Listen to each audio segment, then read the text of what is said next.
La réserve biologique se veut comme vraiment une référence de naturalité absolue, sans aucune intervention humaine.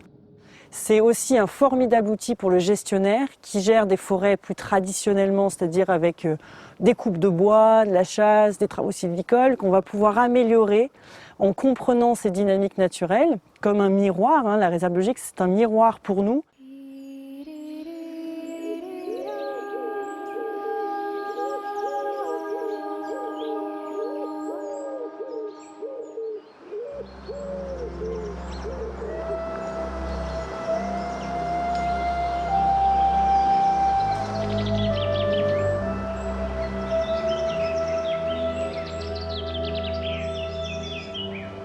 Les objectifs sont tout d'abord de laisser évoluer librement les écosystèmes forestiers. Donc ni chasse, ni exploitation forestière, ni travaux. L'autre objectif, c'est de préserver de toute perturbation les espèces de faune et de flore qui sont liées à ces écosystèmes. On étudie aussi la dynamique naturelle de ces écosystèmes forestiers, dynamique interne de renouvellement de la forêt sur elle-même, puis la dynamique aussi externe de colonisation sur les milieux ouverts ou de recul de la forêt sur les milieux ouverts. On a tout un maillage d'enclos, exclos, donc il y a la même chose que ce carré à côté qui n'est pas grillagé.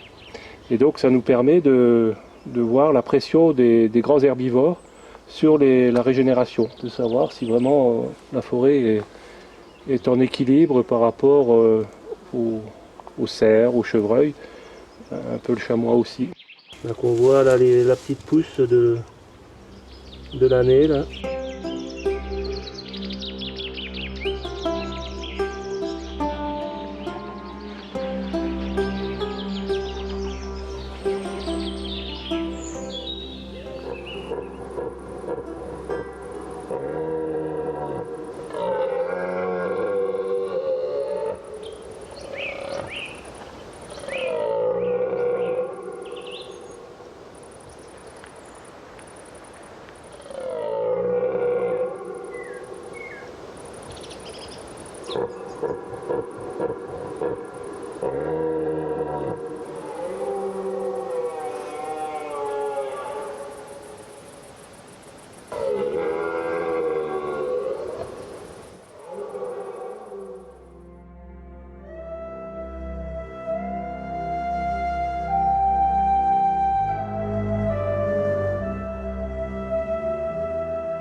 Cette dynamique naturelle, elle peut être observée par des études. On a des placettes qui permettent d'étudier l'évolution du bois mort, l'apparition du bois mort, le renouvellement de la forêt, sa croissance. Mais elle permet aussi d'observer à ciel ouvert ce qui se passe. Là, par exemple, on a une image d'un arbre qui est tombé il y a quelques années. Et puis on a toute une colonie de fourmis charpentières qui nous font une belle dentelle. Ça va se décomposer tranquillement. Et l'objectif, c'est de pouvoir observer cette apparition par rapport à la gestion courante des alpages et des forêts, et donc comme un miroir de notre gestion courante.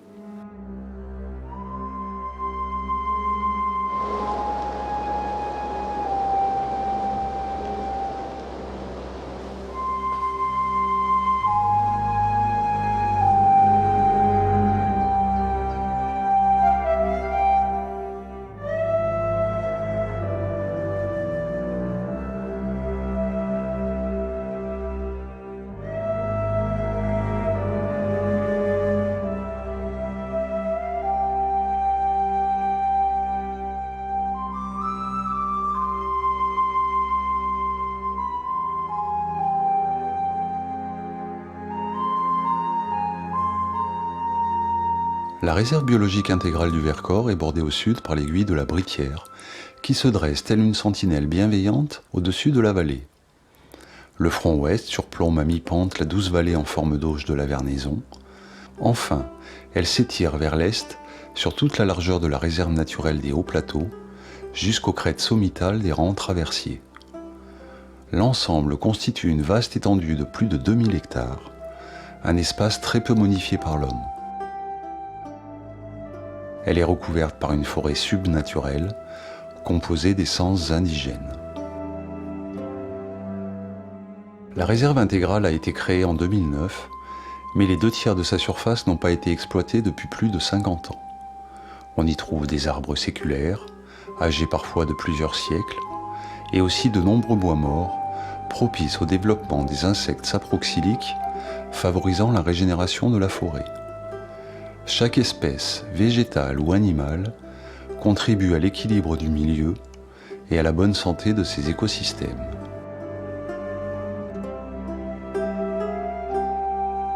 La RBI accueille une grande variété d'habitats avec un étagement important, compris entre 860 et 2090 mètres d'altitude.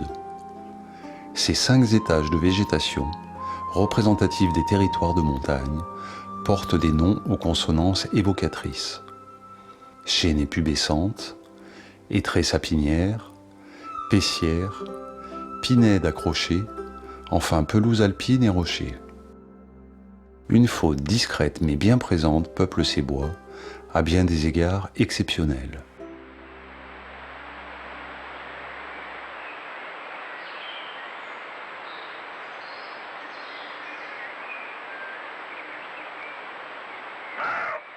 Au plus bas, l'étage collinéen, caractérisé par le chêne pubescent, abrite le furtif chevreuil, le magnifique lézard vert et l'espiègle écureuil.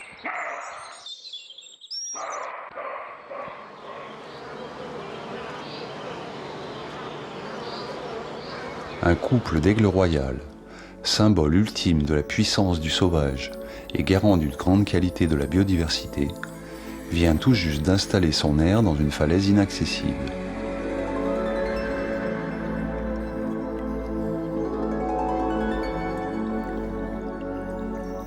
En passant les rangs et ses flancs abrupts, la pente s'infléchit et dévoile le vaste plateau de la réserve naturelle.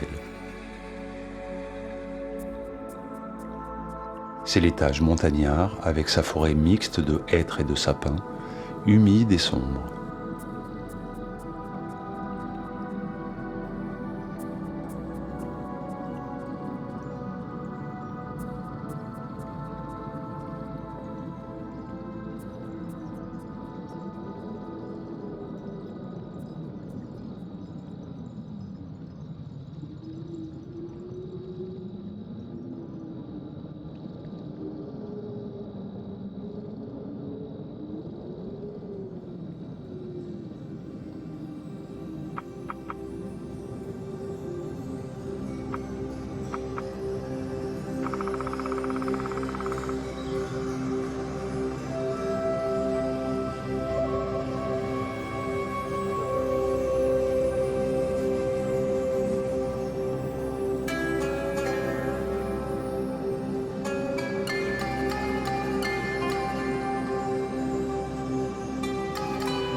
Ici, le parterre alterne entre mousse verdoyante et aridité du lapiaz calcaire affleurant, et les arbres semblent côtoyer le ciel.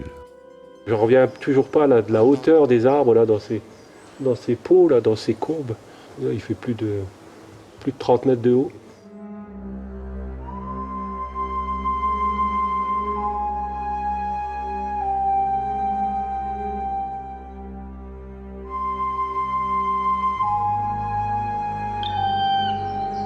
C'est le domaine du pic noir et son cortège d'espèces qui convoitent ses loges. Chouettes de Tegmalm,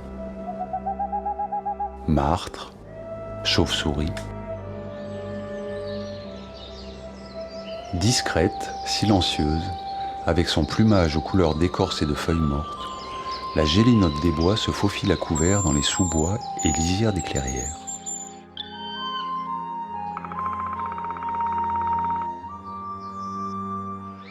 Et le loup, de retour, y a trouvé refuge et traque sangliers et cerfs, dont le brame automnal, puissant et caverneux, donne toute son intensité à cette forêt sauvage.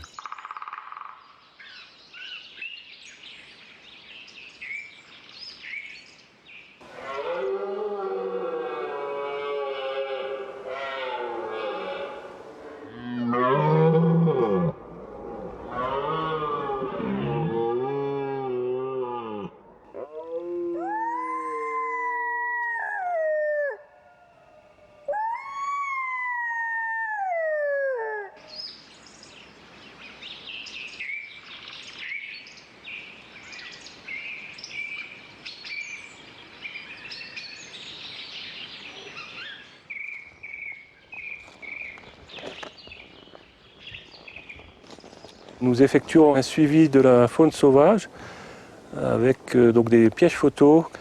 Grâce à ces pièges, donc on peut suivre un peu les différentes espèces, et notamment les ongulés, alors qui viennent se baigner, s'abreuver dans cette souille. Mais il y a également les carnivores, notamment le renard et le loup. Le loup, oui, ça nous permet de suivre un petit peu la fréquence de l'espèce au niveau de la RBI.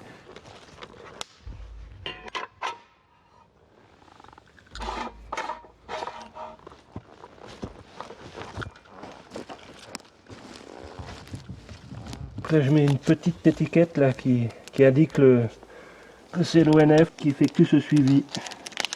Voilà, pour prévenir les éventuels randonneurs qui passeraient par là. Il y a également la vie-faune qui vient s'abreuver, donc des espèces aussi qu'on ne soupçonne pas et qu'on ne voit pas. Et donc c'est un bel outil là, pour avoir une idée de cette variété. Ça a l'air d'être bon. Ouais, il a l'air bien en place. Ça permet aussi d'avoir une idée de l'occupation du milieu. L'intérêt aussi, c'est de voir l'évolution de la fréquentation de ces milieux. Et dans un laps de temps assez long, d'année en année, on a donc des individus qu'on peut même reconnaître individuellement, notamment au niveau des cerfs, donc grâce à leur bois.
L'intérêt des réserves biologiques intégrales pour la recherche scientifique tient au fait que ces réserves, elles sont plus exploitées depuis un certain nombre d'années.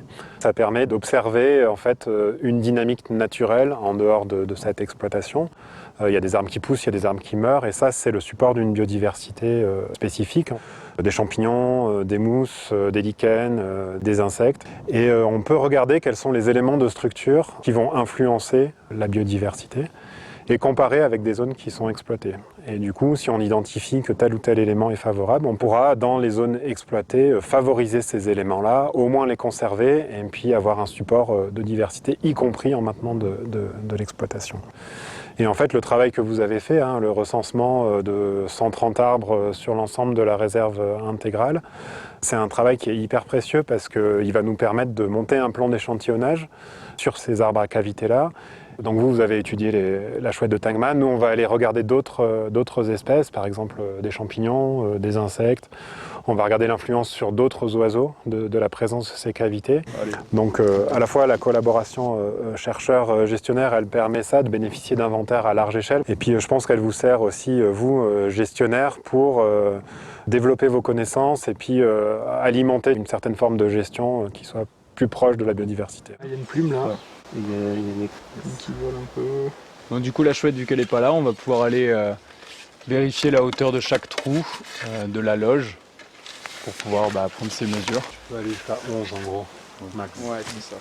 Là, tu montes un peu plus haut, tu vois, l'écorce, tu regardes un peu plus haut sur le tronc.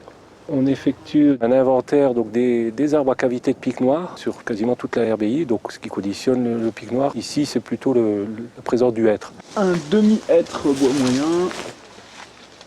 Ouais. Et donc on a inventorié les arbres à cavité avec une description de l'environnement immédiat de l'arbre. Donc on mesure les arbres, les diamètres, les hauteurs des arbres environnants. 47 de diamètre. On essaye de voir les différentes strates présentes, la distance du premier arbre par rapport à la cavité. Et donc ça permettra d'avoir la connaissance des arbres potentiellement les mieux configurés pour une occupation de la chouette de Tegman. Et donc on va pouvoir le transposer sur des milieux où on a une gestion traditionnelle avec de l'exploitation, donc de la coupe d'arbres. Donc on aura la possibilité de donner des consignes sylvicoles plus précises à respecter dans l'environnement immédiat de ces arbres à cavité.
En cheminant progressivement en direction des crêtes qui bordent la limite est du massif, on quitte l'étage montagnard pour atteindre l'étage subalpin et cette immensité peuplée d'épicéas.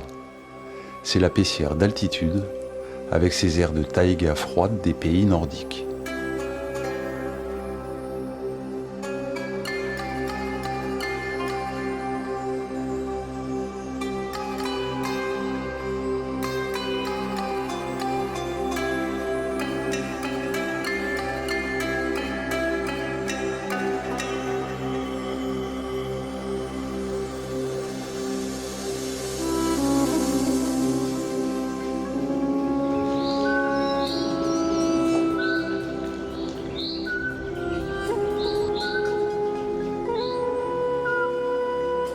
Le plus petit rapace nocturne d'Europe, la chouette chevêchette, une petite boule de plume de 60 grammes, survole silencieusement son territoire en quête de mulots et de mésanges.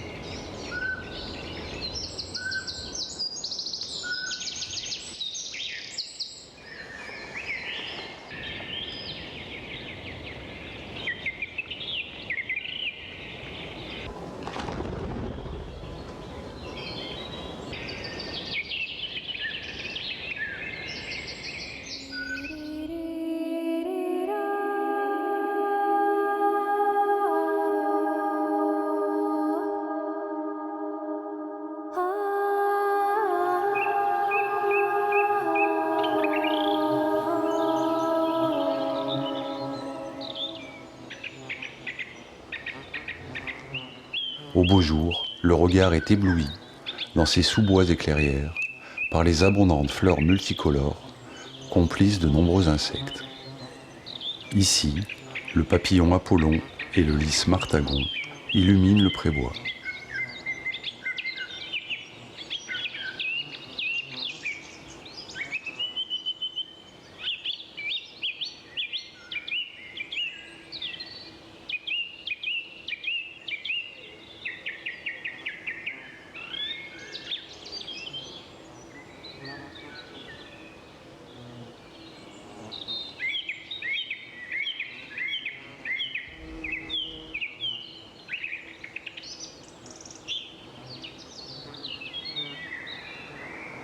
À la limite supérieure de la Pessière, vers 1600 mètres d'altitude, le plateau s'incline à nouveau. Les épicéas laissent place aux pins accrochés, résistants aux conditions extrêmes et capables de s'accrocher sur les lapiazes. Le paysage s'ouvre doucement sur l'alpage, où le chuintement du tétralyre répond parfois au silence.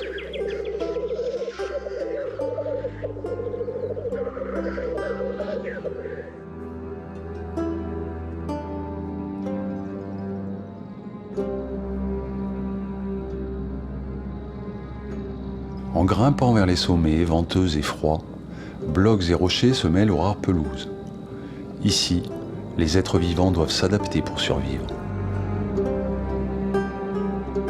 C'est l'univers du placide bouquetin et du mimétique lièvre variable.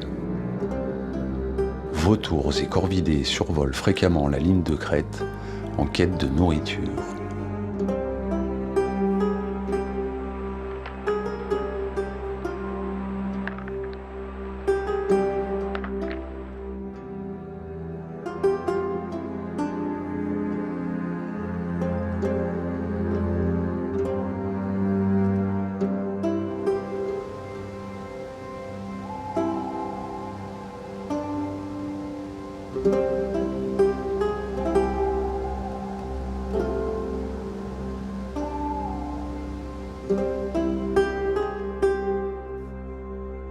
Le lagopède alpin ou perdrix blanche, invisible, dévoile parfois sa présence par son cri guttural.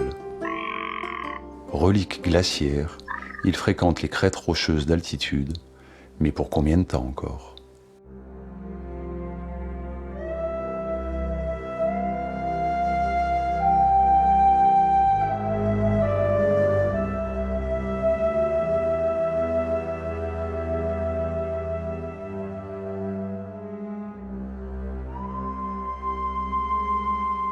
Plusieurs inventaires naturalistes ont été réalisés depuis la création de la réserve biologique intégrale. Ils serviront à déceler au fil du temps les modifications liées à la maturation forestière ou au changement climatique. Cartographie des habitats, inventaire des champignons et des insectes utilisant les bois morts et sénescents, inventaire de l'avifaune et des chiroptères, suivi de la chouette chevêchette d'Europe.